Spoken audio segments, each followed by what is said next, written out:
आमदार सतेज पाटील यांनी काँग्रेसचे आमदार, पदाधिकारी आणि कार्यकर्त्यांसह बघितला सत्यशोधक चित्रपट। सध्याच्या गढूळ वातावरणात हा चित्रपट समाजासाठी दिशादर्शक ठरेल, आमदार सतेज पाटील यांचा विश्वास। कोल्हापूर शहर आणि जिल्हा काँग्रेसच्या वतीनं 2 दिवस सत्यशोधक चित्रपट मोफत दाखवला जाणार, लोकांनी याचा लाभ घ्यावा, आमदार सतेज पाटील यांचं आवाहन।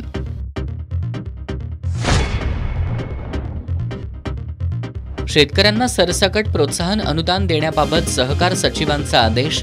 आदेशाची प्रत मिळाल्यानंतर मनसे पदाधिकाऱ्यांचं आमरण उपोषण मागं।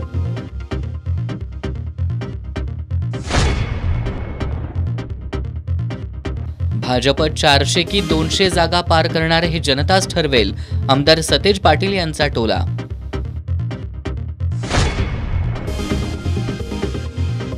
आणि सरकारनं मंत्र्यांच्या घरांवर मोर्चे काढत कायदा हातात घेण्याची वेळ येऊ देऊ नये, अशा गटप्रवर्तक फेडरेशनच्या राज्य महासचिव पुष्पा पाटील यांचा इशारा।